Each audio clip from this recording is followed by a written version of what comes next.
Welcome, ladies and gentlemen. Good day to you around the world. Welcome to Chatham House Ukraine's Forum Roundtable to discuss culture. We've noticed in our invitation that it's an unusual event for Chatham House, but I would say it's not so unusual for Ukraine Forum, because when we've launched our program almost 5 years ago, we said we will focus on what transformation are taking place inside Ukraine. And of course, when we look at the coverage of Ukrainian reforms globally, we hear a lot about rule of law or lack of rule of law. We hear about energy, we hear about decentralization, but Ukraine is also revamping a lot of what is called the cultural policy, the cultural sector. It's building new cultural institutions, but it has very vibrant cultural space. And in a way, I would say this push is coming very much from the grassroots revival of cultural expression, especially after the Revolution of Dignity, when a lot of artists, people, creative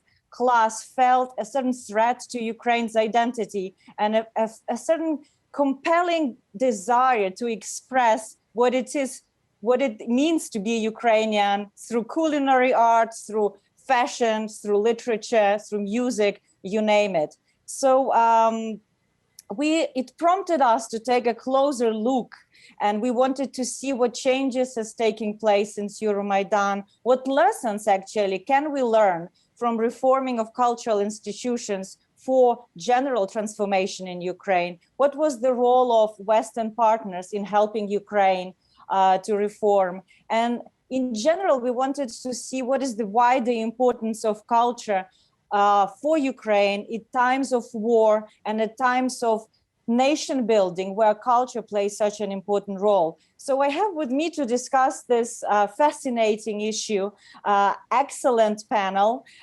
We are pleased and delighted that the Minister of Culture and Information Policy, Alexander Tkachenko, is joining us today.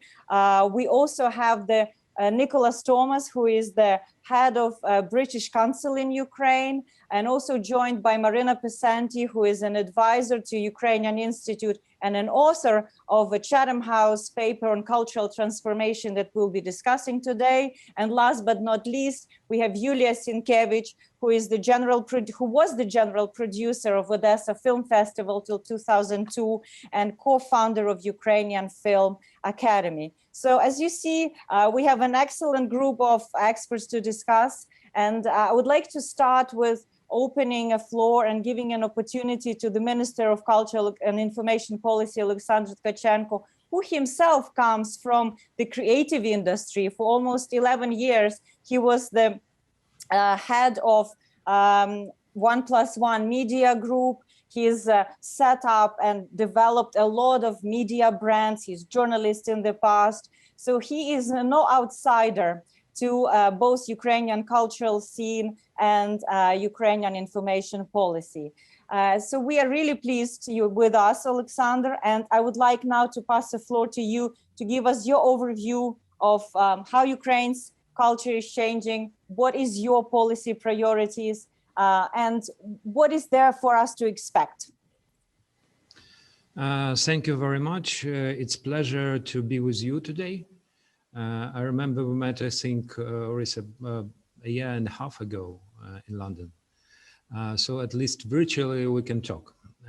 So regarding challenges which we do face and did face in past year, it was interesting, not only because of coronavirus, but because of changing environment in ruling the culture sphere, creative industries. And what is not last, it's about information policy, because our ministry is also about informational policy. And relying to essay of Chatham House about culture, I would like to mention that I read several gaps, which I want to now to fill, speaking about what we did in past year.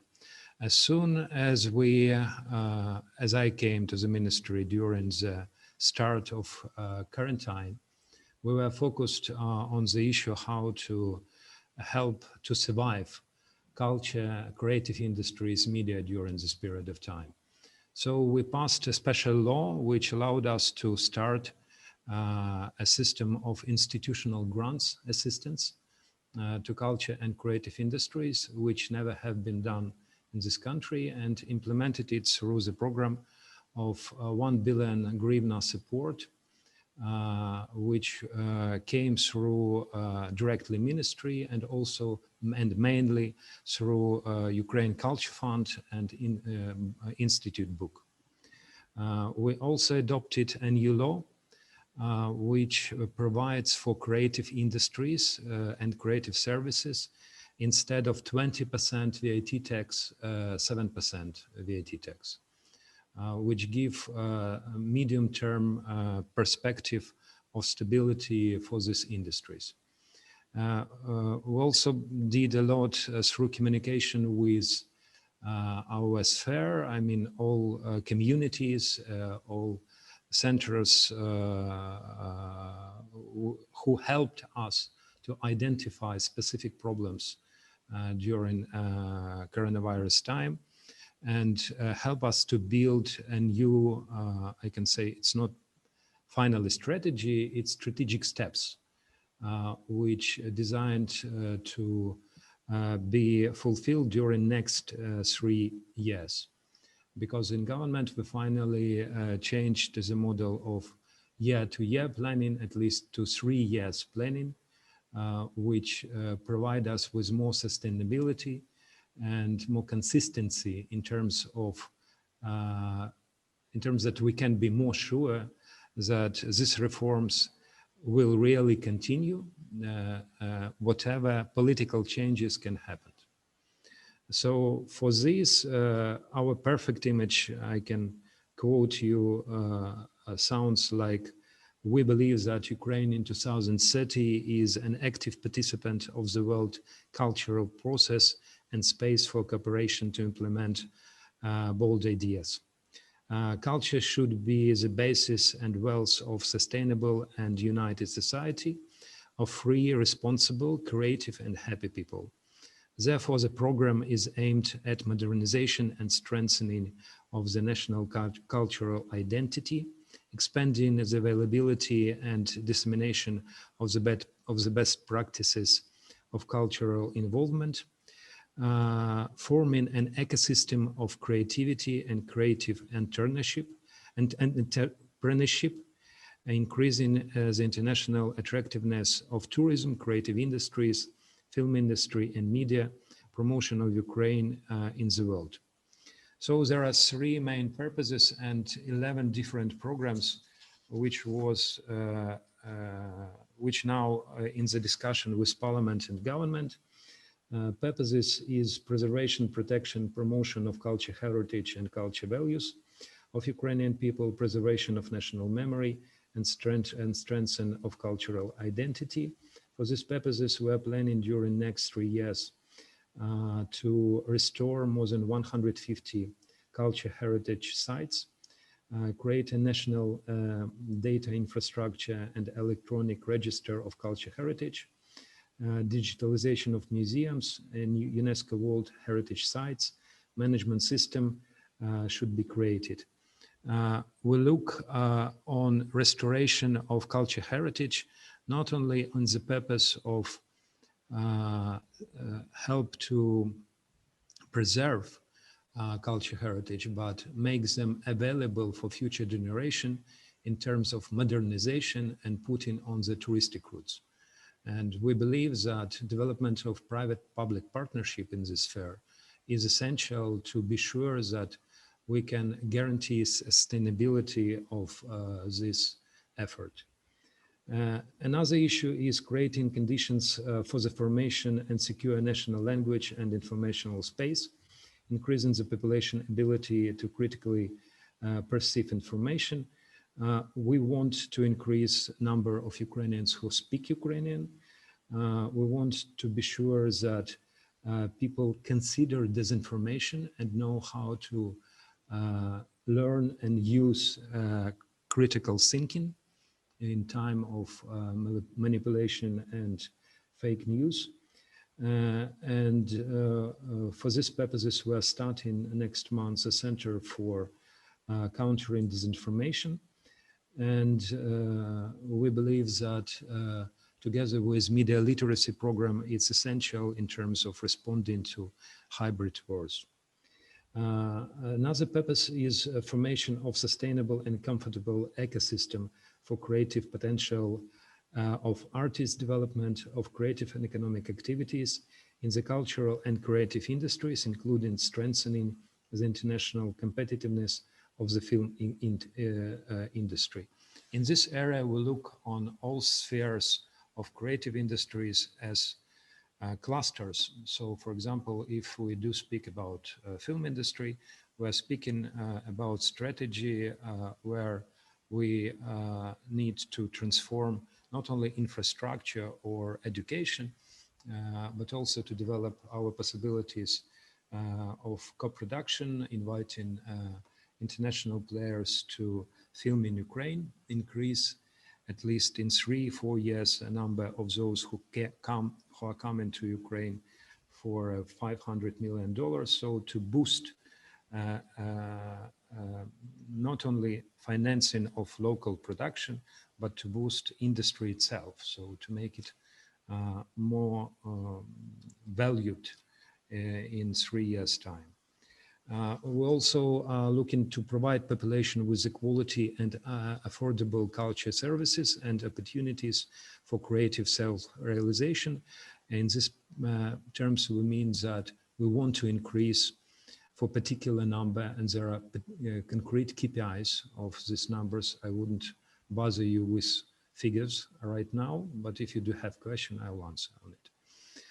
Which will increase number of people who can use these culture services. For these purposes, we want to, together with local authorities, create several hundred centers for cultural services in regions, increasing share of children with special education needs in art and of course inclusive. And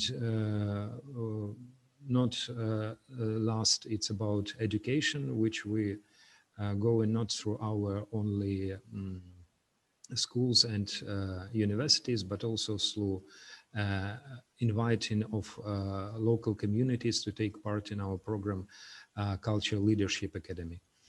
And also its transformation of tourism into the integrity driver of socio-economic development of regions and state, which contributes to improving the quality of life, harmonious development and consolidation of society, popularization of Ukraine in the world.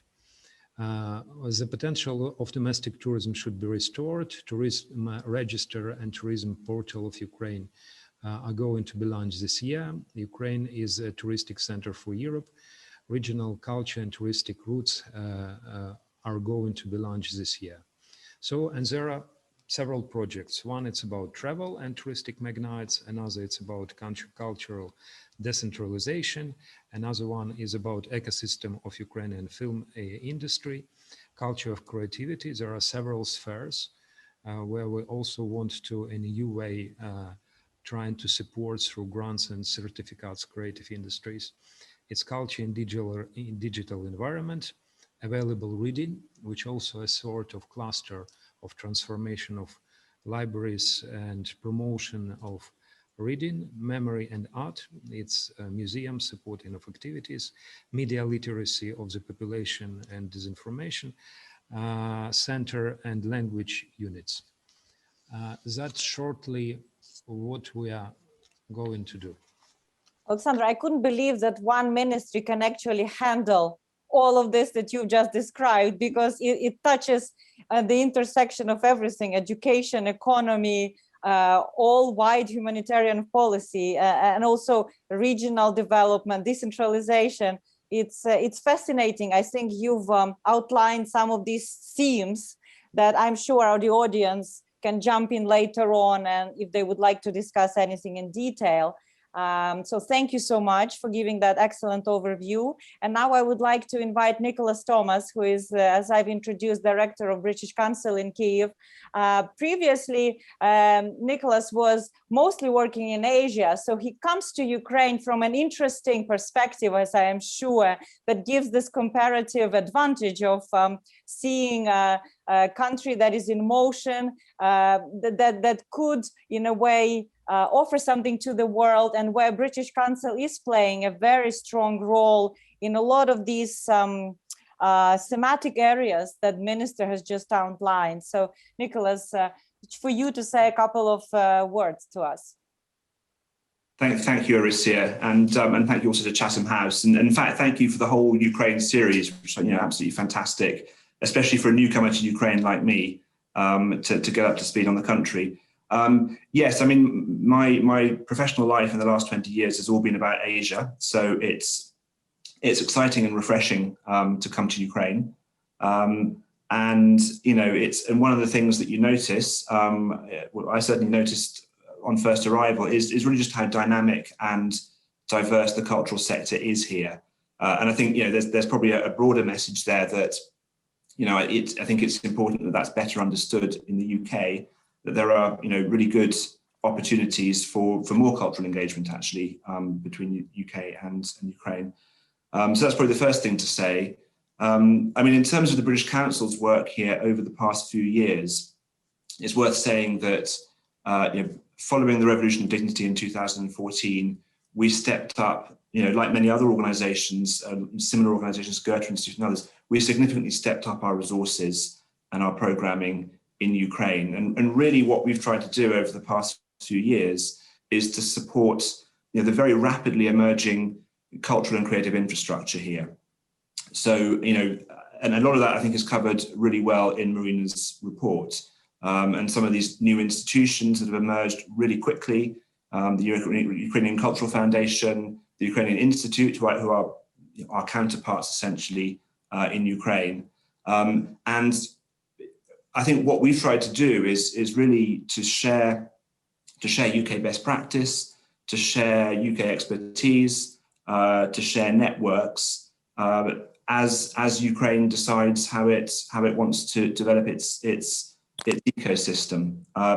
So that's really sort of the broad focus of our work. And I think the other thing to say is really the focus that we have on young people and across Ukraine. So working to give young people the opportunities, the skills, the networks, the knowledge to be successful in the future. And I think that's our Active Citizens program, for example, works, I think, very much in tandem with decentralization. So working around the country to provide methodology for young social leaders to make a difference in their community.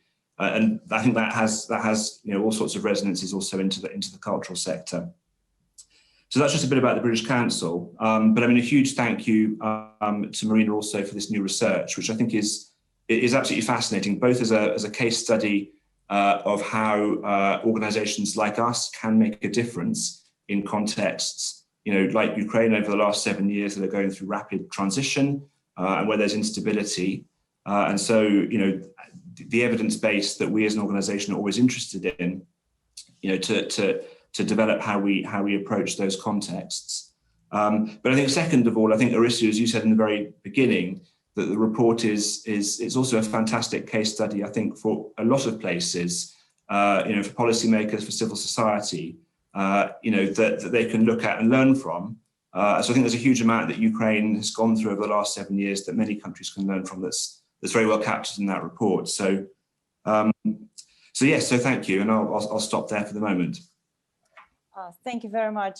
I think what we've picked up, and I'm sure Marina will mention, is the importance of the governance of culture in the spirit of the European openness and inclusivity. And when you look at Ukrainian society and its institution at large, clearly there is a civic demand for more accountability, not only in, let's say, energy sector or in public procurement, but for the same matter, cultural actors, they want to be part of designing policy. They want to be sure that resources are distributed transparently and not on the basis of favoritism. And I think this is institution like British Council, like Goethe Institute, is especially helped to saturate with this knowledge. So now I would like to turn to Marina, who is advisor to Ukrainian Institute, not State Ukrainian Institute, because there's a bit of a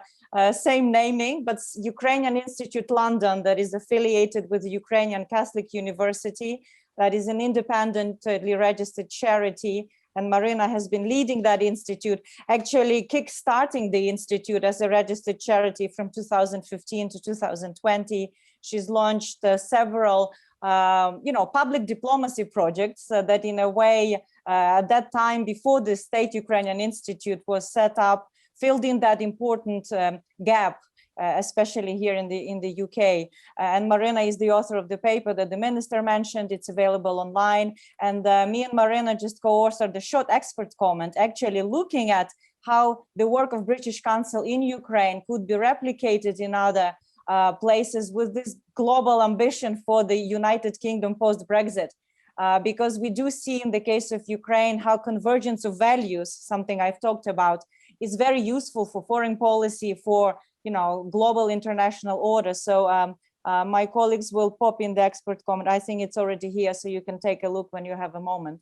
But right now, Marina, over to you. Thank you, Orysia.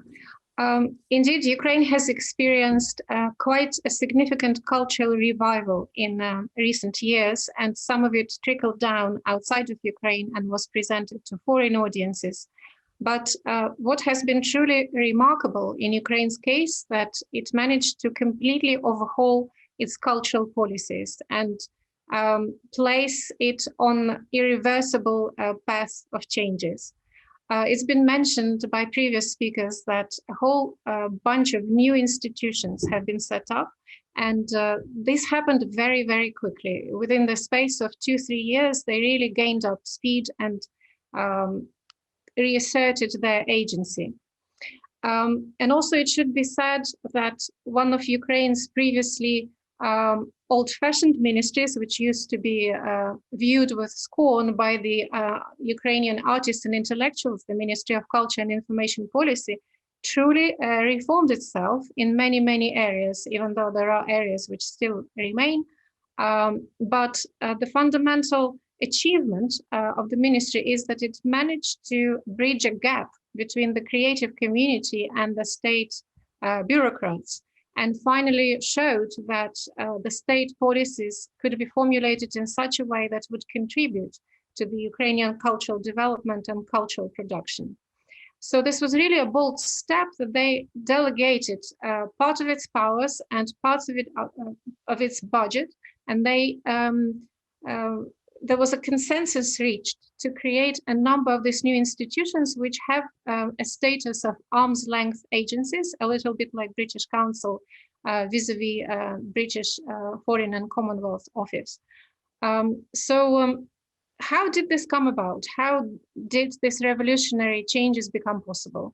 There were 3 major factors at play, I would say. It's already been mentioned, the presence of the international cultural relations organizations like Goethe Institute and British Council, which actually strengthened the institutional capacity of individual players within Ukraine, that is of artists, culture managers, who had the opportunity to travel abroad and to learn best culture management practices. And also the power of the civil society, which actually came up with a vision for the long-term development of culture and initiated a dialogue with the ministry at the time. We are talking about 2014, in the aftermath of the Maidan revolution. And surprisingly, the ministry responded, and it actually even appointed some of the civil society leaders to important positions within the ministry. For example, Olesa Ostrovska-Luta, a well-known culture manager, she was then got a position of the deputy culture minister. And so some of the demands that the civil society put forward were actually became part and parcel of the state policy. And in fact, the emergence of these new state institutions, which provided grant funding for the cultural sector, became the result of this consensus.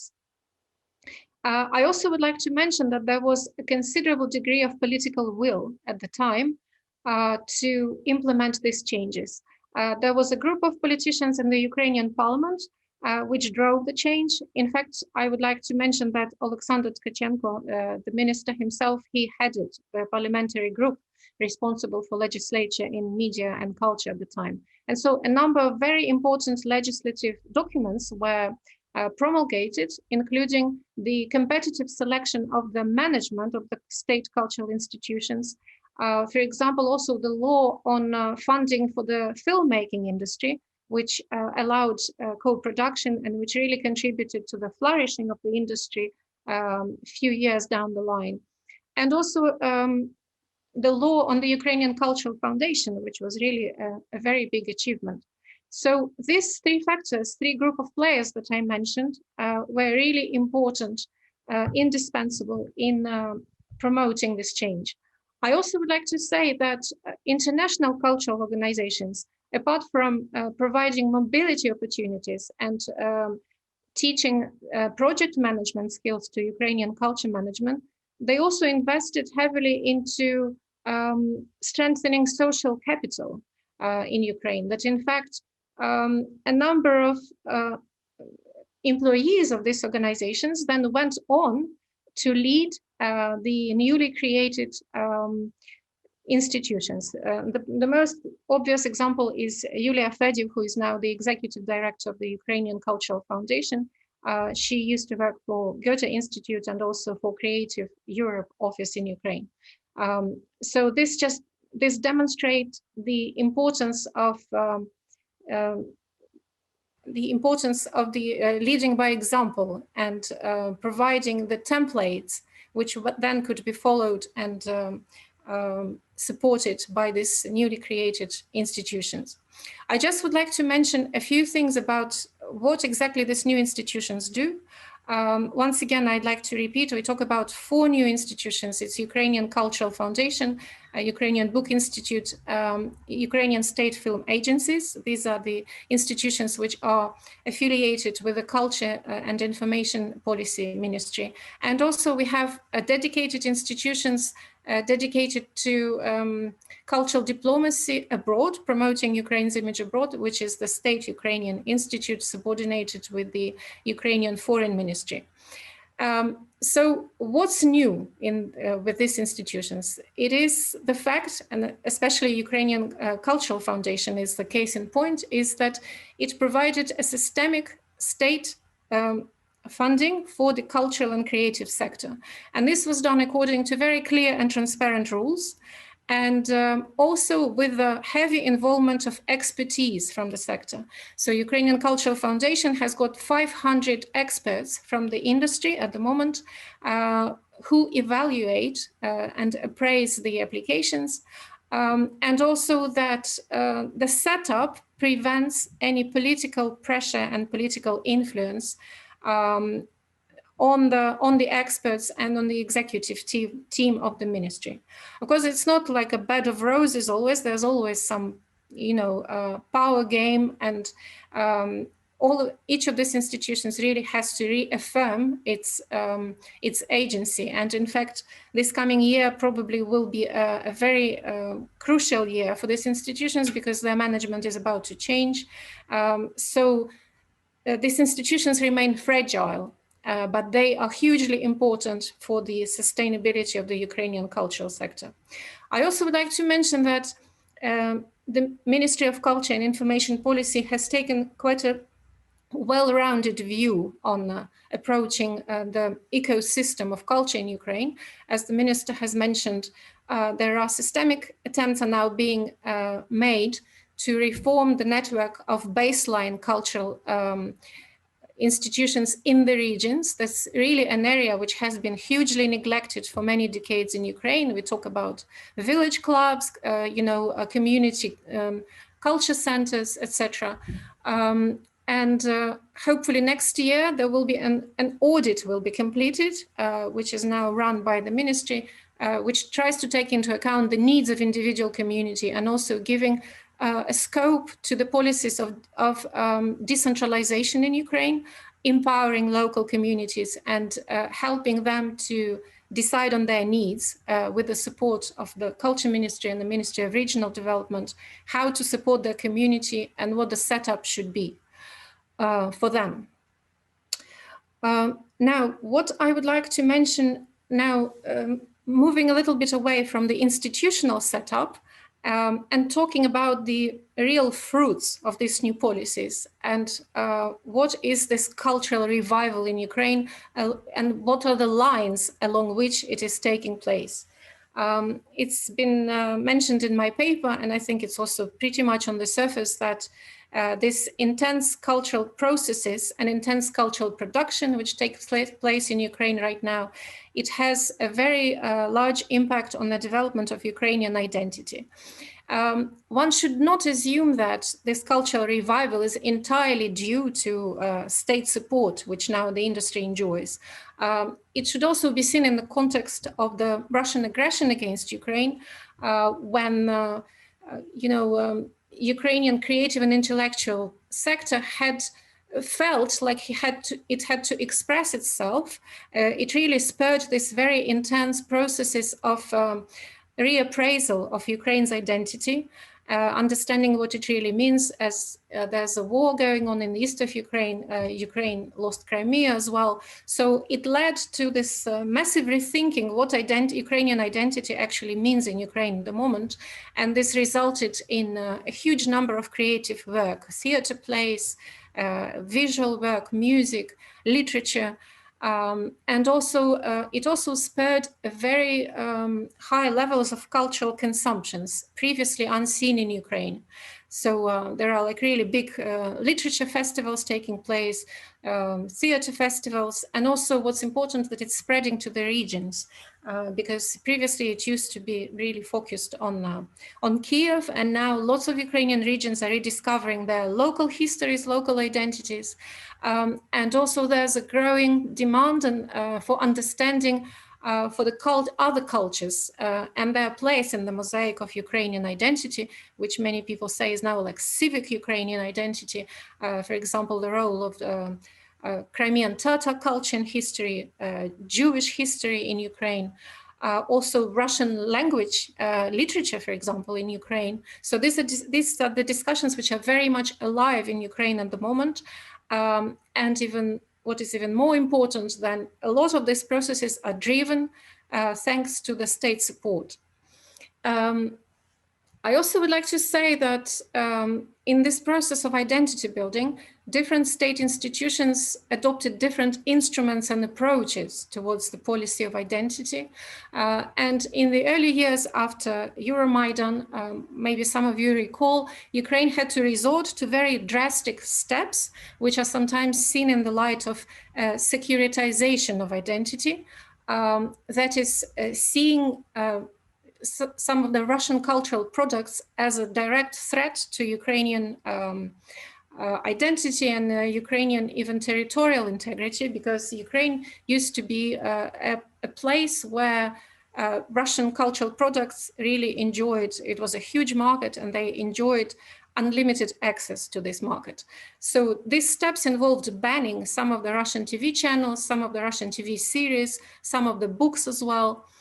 And there were also some steps made to promote the status of Ukrainian language in Ukrainian cultural sphere. For example, the quota on Ukrainian radio was introduced, which promoted Ukrainian language songs, which actually were quite in abundance, but they didn't quite enjoy enough of access to the Ukrainian TV stations, which is no longer the case. However, it should be said that these new institutions that I mentioned, their policy of identity was not prescriptive.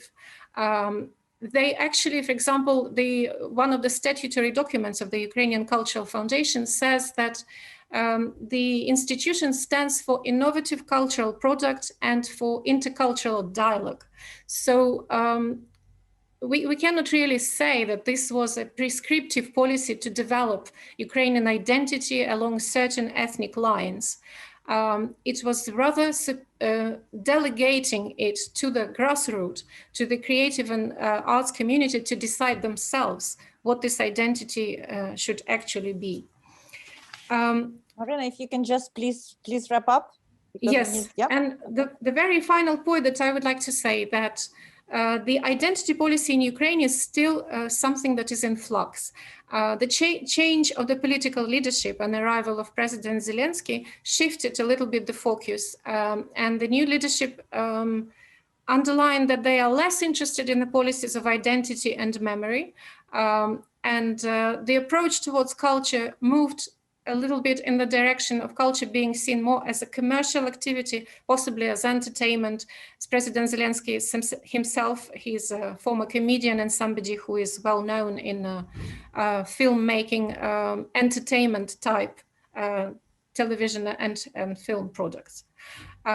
So this is something which is really in flux and very much under discussion.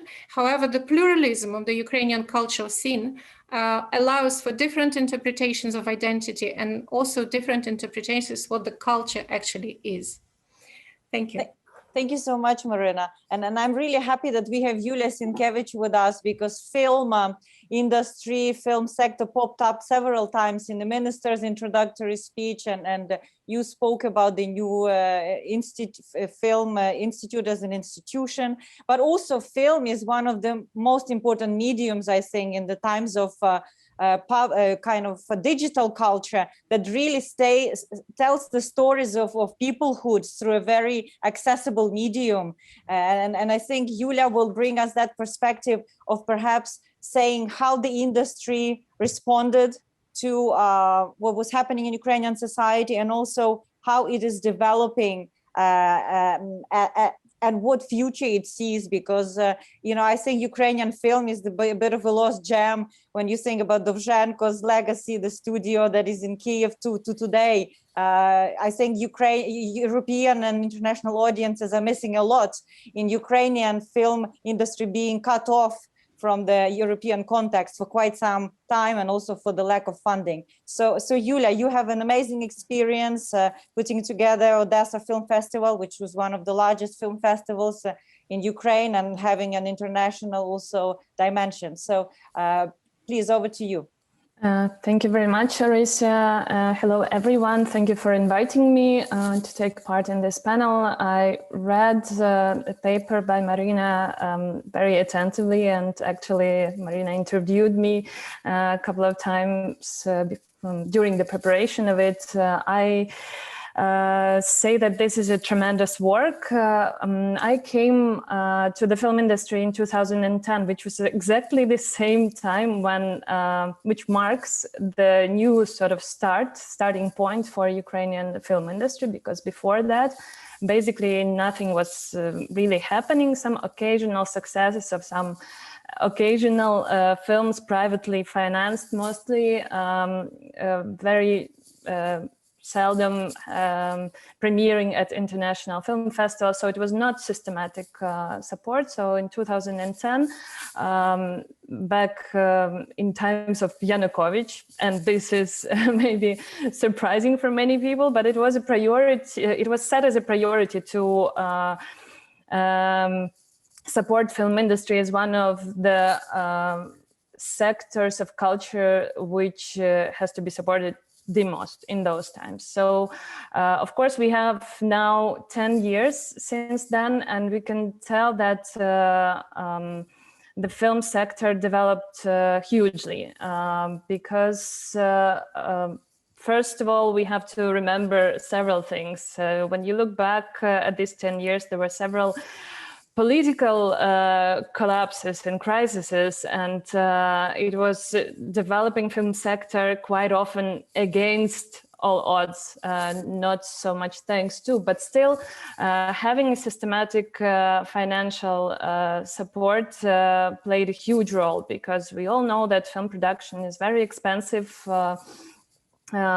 activity, and that it takes time also to produce a film. On average, it's like up to 3 years to produce one film. So we can say that only Coming to 2013, there were first results, first films, which slowly started to get attention of the national audience and also of the international audience. And then this quantity of films started slowly to become more quality films. So in past couple of years, we can say that almost at each Class A film festival, there is a Ukrainian film, either in the main competition program or in parallel programs.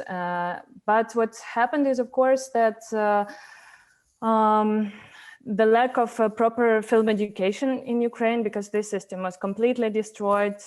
Professionals who worked in this sector, they mostly worked in television, and they either did not go back to the film industry or lost its expertise. So it all started to work basically quite often from the scratch. And of course, all the actions which were taken by different governments, legal changes, also setting up rules and systems of funding of the film production and film promotion. This all helped to make it to make the film sector more visible. Also, the activities which were organized outside of Ukraine, I mean, presence at international film markets, Ukrainian pavilions, Ukrainian presentations of newest Ukrainian films, and so on and so forth. So this all is good, and we achieved a lot within a very, very short time. Now we can say that Ukrainian films are recognized, because before that, when I came to the film sector, nobody could tell a difference between Russian and Ukrainian films, meaning like the people were saying outside of Ukraine that, isn't it the same language that you are speaking? Isn't it the same basically?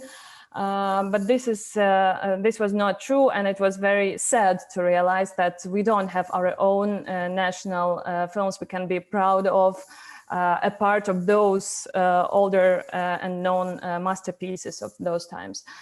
Then, of course, what was mentioned by speakers today is that it was very important role of the institutions such as Ukrainian Cultural Foundation, National Dovzhenka Center, also Ukrainian Institute, and so on and so forth. And what was also very important was the role of the cultural sector, of the this dialogue of which happened again, I would say maybe not thanks to, but against of, because really the cultural activists, cultural operators, they did want to change something and to build something which will be working for years, something which will be transparent, and something which will represent a real Ukrainian culture.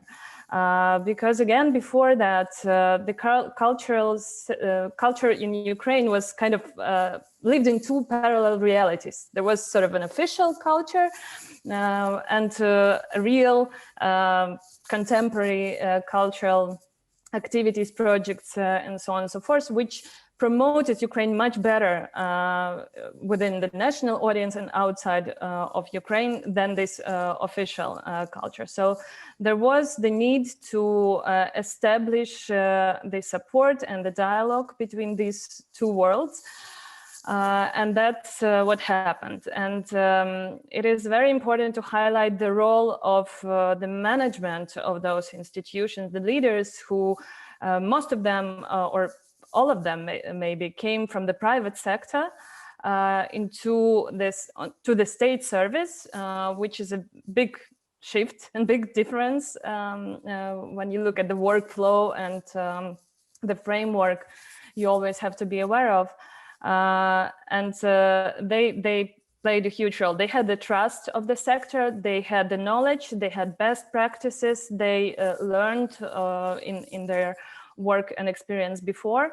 And thanks to them, many things really happened. And now we see that and it will be very symptomatic. We will see how it will develop and evolve, because most of them have their contract expiring this year, this month, next month, and in a couple of months, and that will be very symptomatic to see what is the policy. When it comes to Ukrainian State Film Agency, it's been already a change last year. The new person was appointed, and we can tell that there were lots of discussions and debates about this candidate. And now what I observe is the frustration of the film industry in not understanding the exact strategy and the exact positioning and the exact demand and organization of work of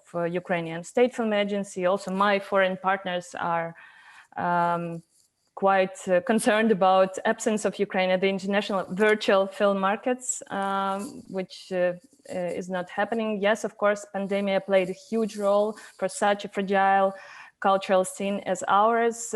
It was a big stress, I should say, and really it's very good that the ministry and stakeholders came with the idea of the institutional support that helped many organizations to survive and not to move to any other sector, not to work as, I don't know, delivery guys. Yeah, so there is a lot to be proud of, really, and a lot of work ahead. Thank you very much, Yulia. I'm sure that our audiences would like to hear also a few film recommendations at the end. So maybe you start thinking about what you would like to propose people to watch, out of this new production, or maybe some old masterpieces. But I think what is important is that you mentioned private sector. I mean, we have a minister today. He came from the private sector, managing private media company, but which is often forgotten when we're having discussions about reforms. Very often the emphasis is on civil society, but I agree with you that in equal importance, and who knows, maybe even more, because of the management capacity, private sector could bring a lot to government's efficiency, and this problem of establishing a system of meritocracy, right, of people who are best fit for the job, for this public job, to run these institutions is critical for Ukraine across all sectors, from culture to managing of state-owned enterprises. So I would like now to open a floor to questions. My apologies, I forgot to mention that this event is on the record. So we will be recording it. We are recording it. So whatever questions you stay right now, if you decide to come on camera, you will be on video. I hope you don't mind this. Also, you can either raise your hand, and I see already some hands up, but you can also type your questions in the chat function, and I will be picking them up as we go. So we would love to see you on video, actually, because it gives us a more inclusive feeling of an event. So don't hesitate, come over. But first, the hand I saw is from Robert Brinkley. Robert, please, over to you. Thanks, Orysia. And thank you to all the speakers for a very good discussion. I think Marina's paper was excellent, has given a very good basis for this. My question is for the Minister, for Alexander Tkachenko. Alexander, delighted to see you again at this event.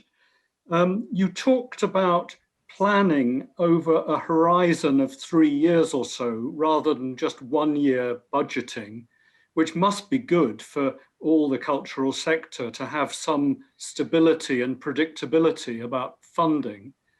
But when the pandemic started a year ago, and Yulia mentioned this, one of the first things that happened, and Marina described this in her paper, was dramatic cuts in funding to the cultural bodies.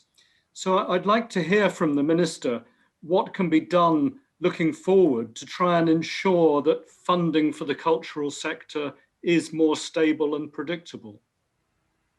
Thank you. So we'll take one by one. Alexander, yes, go ahead. Okay, first of all, I would like to a little bit clarify some facts that were delivered by Marina. It's not only 4 agencies exist now within the umbrella of the ministry, but 9. Last year was started a touristic agency for ethnic minorities, and a religion and art and educational agency, which were delivering this year all budget programs and all control over museums and institutes.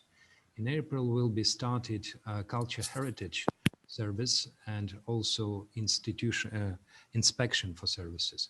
So altogether, it's a new shift for finalization of the reform of the ministry, where ministry will be focused in policies and strategies. Second, which is important, it's not about commercialization of the work within the culture. It's about giving KPIs, because we do have a huge, tremendous sector of state-owned museums, theaters, and so on, with people who are running them for 30 years, with none of KPIs to be imposed.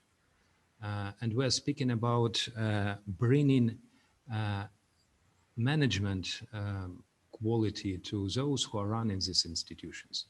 And if we're speaking about creative industries, we don't need to forget that creative industry generate 4% of GDP in Ukraine. It's the most, it has the most high additional value among all other industries. And when we speak about culture, it's not only about giving money, it's about earning money too. If we are speaking about cutting budgets during your question about the pandemic, it was a case, as far as I remember, in February or something, it was cut by 1 billion hryvnia. We raised the voice in parliament, I was in parliament these days, and returned back 2 billion. One of them to the budget, which was cut, another 1 billion additionally to grants through Ukraine Culture Fund, through Ministry and Ukrainian Book. So it was short, shock maybe of the government of cutting, which we turned back. This year we have a budget which never had such type of ministry. We increased spending for 30%. Excellent. While our audiences are still, picking up their brains on the deeper dive into culture, I think maybe I'll come back to the minister, because I see there's a picture of Beatles, I think, right behind him. Is that the photograph of the Beatles, the black and white? And I wanted to ask about, I think in one of your interviews, you mentioned that French and British system of culture is something that you would like to emulate in Ukraine.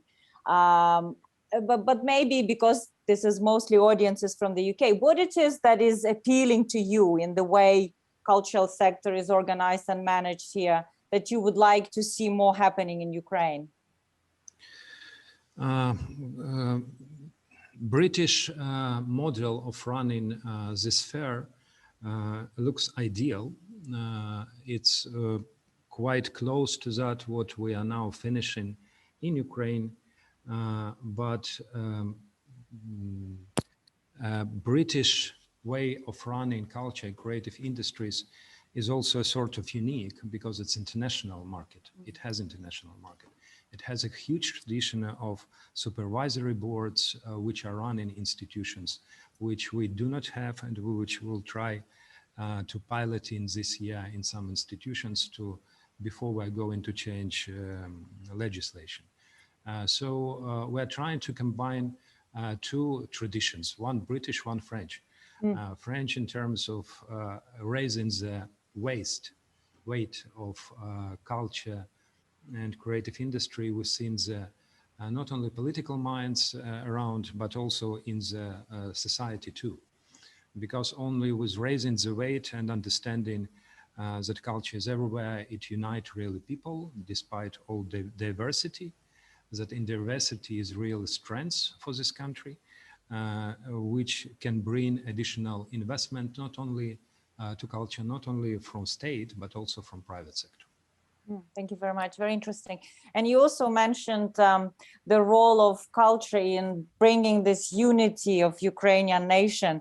And I think it's one of the challenges. How do you stitch Ukraine together? Of course, there was a certain momentum around the war and how Ukrainians were trying to distinguish themselves from Russian, but also being more inclusive to those who speak Russian, because of so many Ukrainians speaking Russian were actually defending the borders of Ukraine. So maybe this would be a question to all of our panelists.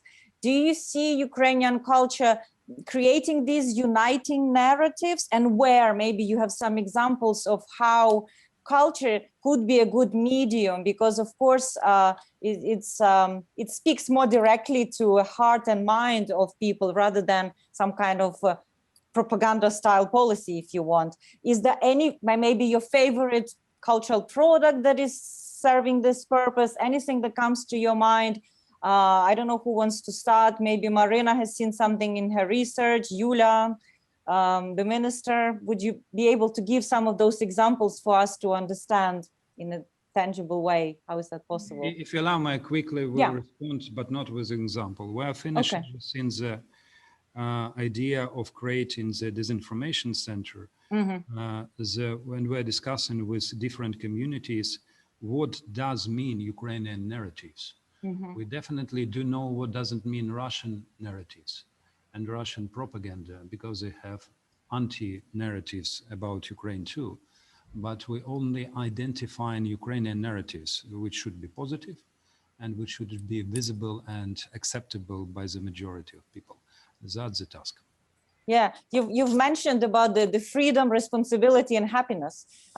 Some of these things in the way you want policy to shape Ukrainian perception. So Marina and then Yulia, and then I see questions start pouring into the chat. I probably will talk a little bit about culture in the context of conflict, because this is really where the issue of identity comes to the fore. This is also part of my paper. What's very interesting is a real cultural revival taking place in those areas of Ukraine, in the Donetsk and the Luhansk regions, which are still under Ukrainian government control. It is about the role of cultural activism in those regions that thanks to local activists who try to kind of spur the conversation about what is the local identity of these bleak industrial towns, which before nobody in Ukraine used to hear about, places like Severodonetsk or Bakhmut or Drushkivka, Kramatorsk, and so on. And at the moment, there's really lots of interesting things are happening there. And the conversation, very often the culture is the starting point for the conversation, which leads us to other areas like civic activism, like community development, like urban development, and so on. For example, the city of Mariupol would be a very interesting example in this regard. It's a city which is right on the front line on the shore of the Azov Sea, and the city which is in the process of very intense rediscovery of its identity. It's a place which is dominated by a huge steel industrial plant, but also a place where lots of cultural influences intersect. There used to be a Greek minority which lived there. And it's just interesting to see how culture is the starting point for the conversation, which covers so many other issues, development, conflict, sustainable development for the region, and so on. Thank you. Yeah, well, if you don't mind, then we'll move to Yulia and then take more questions from the audience. Coming to your question, I would say that I am very much convinced that there should be diversity, because it's very difficult to perceive Ukraine as a very monolith country in terms of culture, because West is very different from south of Ukraine, central Ukraine is very different. It has its own tradition, its own charm, and we don't have to make a certain template to create just this list of symbols, just this list of topics. So I think there should be, as much as possible, celebration of the artistic freedom. But what our government should understand is that it's not only about recouping investment, because investment is quite often, okay, it's a very good example on the film sector, for example, that of course there are films that bring box offices and generate income, but there are films which have very, very niche audience, but they can do much more for the country when they travel to international film festivals. I could say that when the war happened in Ukraine and the revolution started, there were lots of documentary films shot almost without any funds. And there was a huge demand from international film festivals to see these films in their programs because they wanted to know what's happening here. They wanted to know it through the artistic vision. And for me, I think that there should be a clear understanding of the term culture and what is a good practice and what is not, because quite often it's mixed up. I recall that I read the book by Marina Pesenti, for example, and in 70s or 80s, Dutch government was investing, giving grants to support let's say, development of her project, which was performance, which was not a common art back then. And I was thinking, Dutch government is supporting an artist who is doing an untangible art from Yugoslavia. But then that was the way of thinking, that this is an investment for the future, the support of this uniqueness of artistic vision. So I think this is what we all have to keep in mind. Thank you very much. It's important, this emphasis on diversity and how this could be a strength of Ukraine rather than fragility. But I think that confidence only comes with strength. You know, you allow more diversity if you as a Ukrainian nation feel confident in who you are and having a good answer to that question. And I think culture helps to give that answer. But I have a question from Ursula Woolley for the minister, which Ursula is asking, Minister, can you say more about the division in the ministry work between promoting culture in Ukraine and combating sharp power from abroad?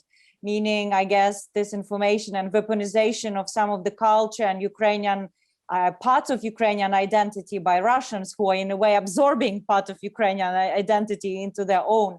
And please, can you also say more about your recent comments on amending the new law on the use of the Ukrainian language in public services in Ukraine? Over to you. Allow me to understand better the first question. I didn't get fully. Ursula, I see you there. Do you think you'll be able to jump in and clarify that question? Thank you, Orysia. Thank you, Minister. I think it's notoriously hard, presumably particularly in the same ministry, to split the work of supporting culture on the one hand and protecting culture from outside influences on the other. And you started to talk about that, or you mentioned it very briefly in your introductory remarks. And I wondered if you could say more about what you feel are effective ways of doing that in practice. I mean, protecting identity of Ukrainian culture.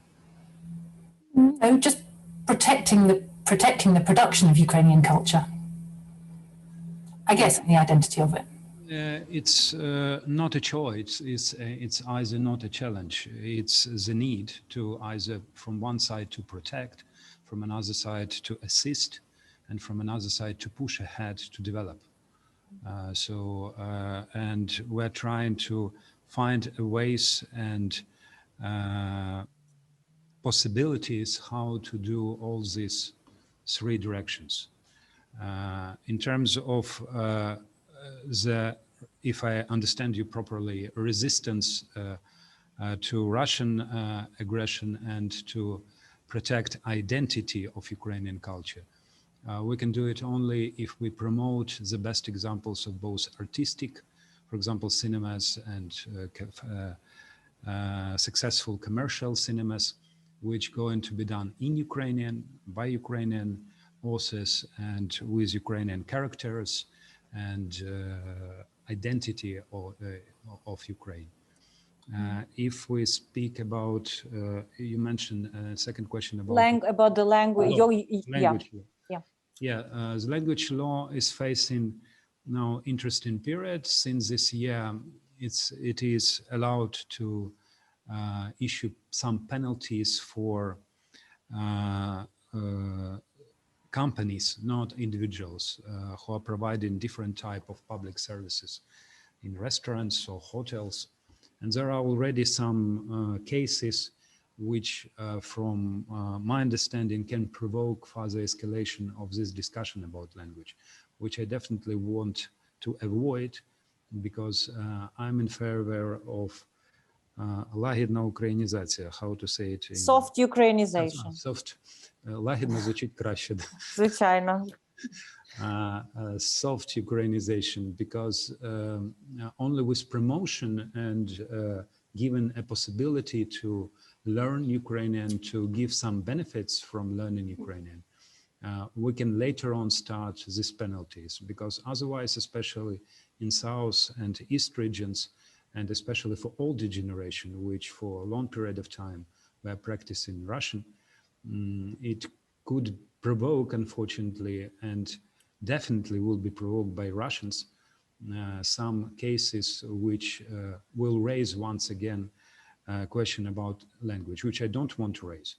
Yeah. So not changing the principles, but to, from one side, promoting and probably postponing for a year or two these penalties, which can give us a short period of time of boosting promotion and creating online platforms of learning and different other possibilities how to at least give a way for people to see that somebody cared about their possibilities to learn language.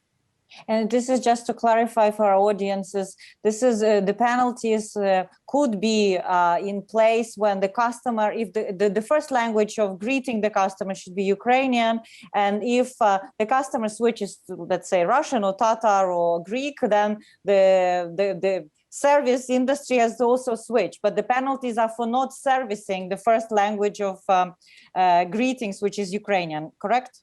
Yeah, but it was also recent research which says that 30% of population are very much in favor of penalties, but around 50% are against it. I mean, what I'm afraid that this 30% will push another one to be penalized. And I don't want to give Russians an opportunity to use these potential crisis moments, and instead having more people in a year or two from now, which believes that there is no question about speaking Ukrainian, and there are no ways how these penalties can be used, because there is no need of these penalties. Okay, excellent. Let's move on, because there's we were staying so far on the influence from abroad and on the Russian theme. And I have a question from Katerina Volchuk from Birmingham University, our associate fellow, where she is asking, it would be good to know Ukraine's rules and framework to control the flow of Russian cultural products to Ukraine. It must be very labor intensive to monitor all the products, book, films, and music. How is it done at the moment? Is there some kind of oversight over this, or it's a free flow? And she also has a question, can Ukrainian cultural products still access the Russian market? So maybe we'll start with Alexander and then Yulia, because you may have an insights from the film industry. Sorry, Alexander, we don't give you a rest. I was pleased by the decision of Security Council last week, which not only banned Medvedchuk channels, but also banned an online platform of selling Russian goods in Ukraine. Green, как-то называлась. I will remind later, it's a huge online platform. So if we speak about books, there is a special body within one of our institutions which look on giving permission to some books to be imported or not, but mainly the given permissions except some cases. There is also regulation in the law about import of Russian films, but we should understand that in period of time of internet and satellite television, all these bans are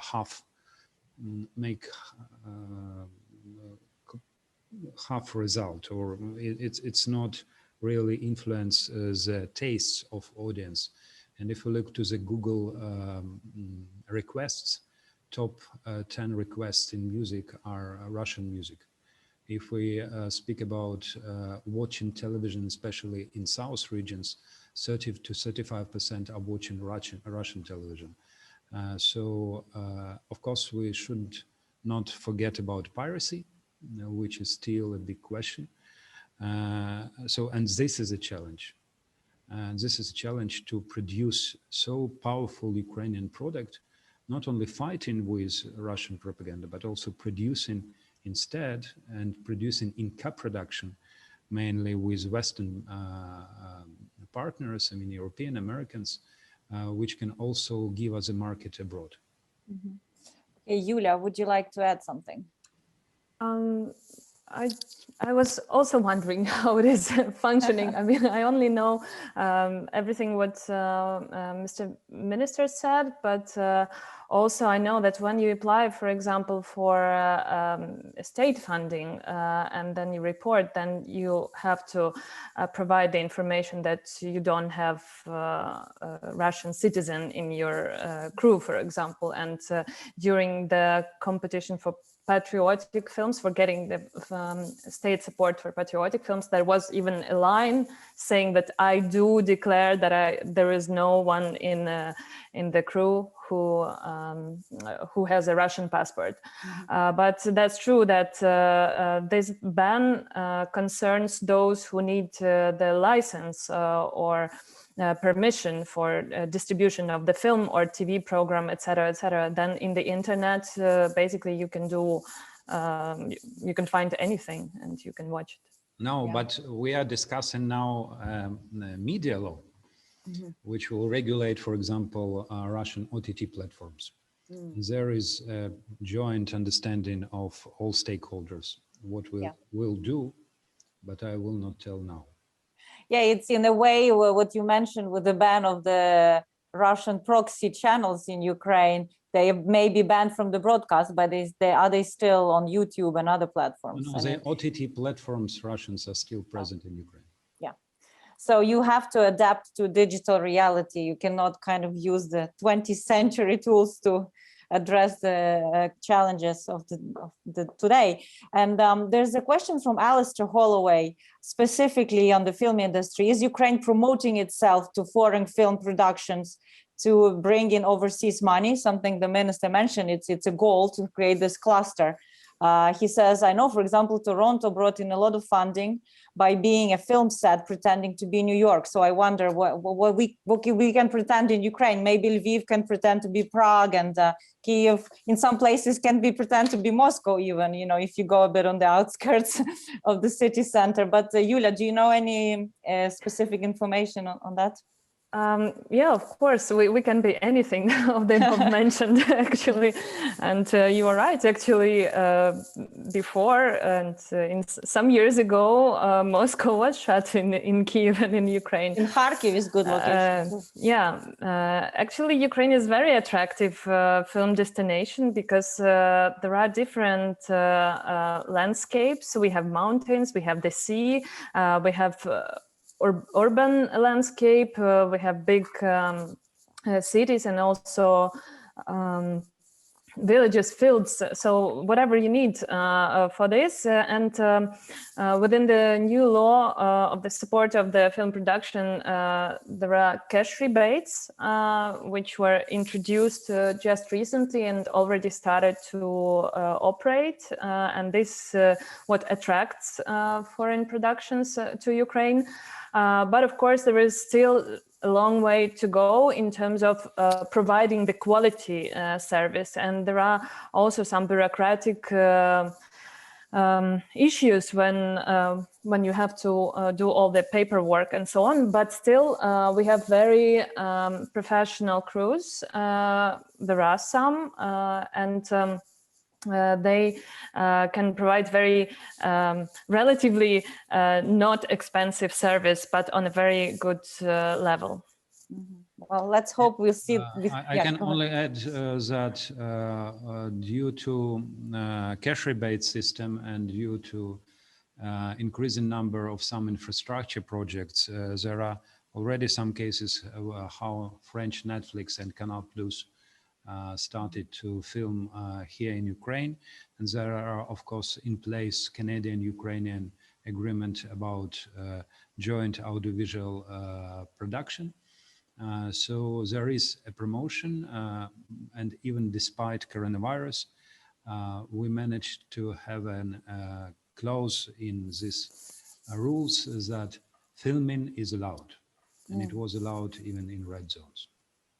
Well, see, maybe Nicholas will be able to bring in BBC also on board for some projects in Kiev, who knows, or in Ukraine.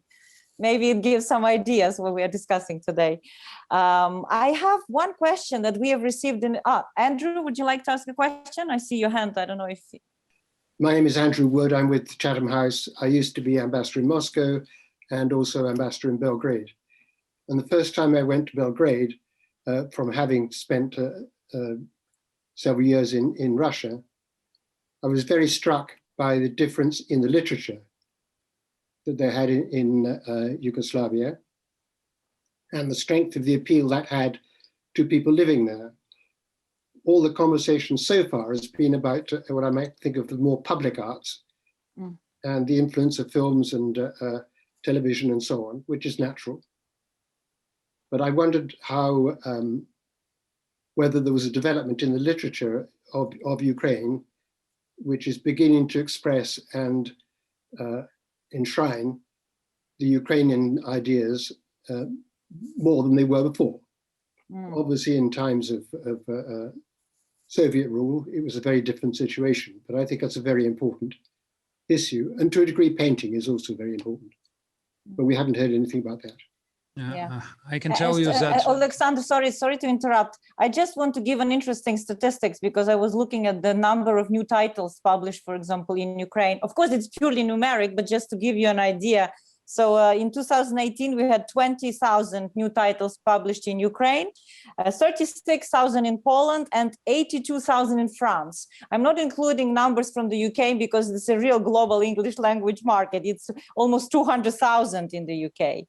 But yes, Alexander, go ahead. What's happening with the literature and book market? And there are two ways how to respond to the question. One is everything is okay because painters and authors are individuals, and then they can survive even without some assistance if they can sell their product, in difference with big industries. But in especially several recent years, new Ukrainian authors have a boom of new books, and Ukrainian books are more popular now in bookstores than Russian books, which is okay from one side. A bad side of this is that people are reading a little. So probably only one book a year. Yeah. And we need to boost the mode of reading and to create a ways in new modern libraries how they can attract people back to libraries. This is a question, and this is one of the challenges we do have in terms of pushing ahead reading. Painters are famous in Ukraine. You can discover their works across the whole world. We want to return back not only some paintings that were stealed to Russia or during the Second World War, but also to return names like Malevich, which a little bit had been stolen by Russians. And there is a new wave also of Ukrainian painters. And we finally took now a crucial step to start working on the Museum of Modern Art, which can unite all younger generation of artists and even those who are old but still believe they're young. Thank you. Marina, would you like to add? Yes, I see your hand. Yes, I actually would like to mention on the question of Andrew Wood. In fact, on literature and on visual arts, what's been happening in Ukraine, that there's been a comprehensive kind of systemic things happening, for example, with literature and books. Apart from a huge number of new names that Alexander mentioned, there are also major book festivals, book fairs, one in Kyiv, which is called the Book Arsenal, and one in Lviv, which are also commercially quite successful and attract really a growing audience. And also there's, lots of Ukrainian writers, they really have become celebrities. There's an absolutely enormous number of public events taking place, discussions around different books, also lots of websites which discuss books. So I just want to say that this has become really a proper ecosystem supported by many pillars. And the similar things are happening in visual arts. And Alexander rightly pointed out that there's a huge need for the Museum of Contemporary Art. That's something that Ukraine still hasn't got. And a huge volume of contemporary art, which has been produced since independence, hasn't got really a public space to house it. But again, there was, for example, a Biennale of Contemporary Art held once in Kyiv, once in Kharkiv. And there's a growing number of curators and art critics which kind of serve this segment. But there's still lots needs to be done. And just to summarize that, all these steps, they signify a considerable departure of cultural dependence that Ukraine had on the Russian cultural context, and really means that Ukraine is building its own cultural agency across many sectors. That's a very good summary, Marina. Thank you for it. I'll take one last question before we wrap up from Alexandra Sosnovska. She actually also sent this question to us in advance, and it's addressed to the minister. And it's about the Memorial Museum in memory of the victims of Babi Yar, something that is a very vibrant and quite polarizing issue in Ukraine right now. So Alexandra is asking, will the ministry develop the public project, meaning funded by Ukraine's budget, on the territory of Babi Yar? And do you recognize the threats named by the Ukrainian intellectual community regarding the project that is curated by Ilya Krzhanovsky, its ethical and political components? I do realize this threat. Right. From one side. From another side, I understand that this space should have a common concept. You can't have two masters on the same land. And somehow, whatever with all restrictions about potential danger, we need to, with cooperation, to create something which this place deserved, and which should be something really internationally recognized. We do have a date of 80th anniversary of memorization of Babi Yar this year, and are preparing some projects for this. And despite all discussions, I understand that this is a fragile ice. So we need to be careful at the same time. And can the ministry, or are you having some mediation role? Is there any role that you're playing in this, or could play? Yeah. Okay. So a lot. Marina, do you want to say anything? Because it's interesting, because Ukrainian Institute in London was quite involved on the Ukrainian Jewish topic. Mm-hmm. Yes, I would like to make several points. In fact, Ukrainian Institute London had quite a thorough discussion on the Babi Yar Memorial Project last July. And one of the participants, who was a member of the supervisory board of this project, he signaled the readiness of this project to include representatives of the state and of the Ukrainian civil society, and possibly to have a place for them on the supervisory board. In any case, to have a little bit more clout for them to take part in the decision-making process. Unfortunately, so far this has not happened, and the stage at which the project it is now is still a certain degree of confrontation between the Ukrainian artistic and intellectual community and the executive team and the supervisory board of this commemorative project. And that's something that needs to be resolved eventually. And another point that I would like to make is that the project enjoys, will be rolled out on a land plot. It's like many hectares of the communal land in the city of Kiev. So this is a considerable leverage that the state possibly has over this project. And perhaps this leverage should be used a little bit more by the state authorities to be more involved and to have more influence over how this project develops in the future.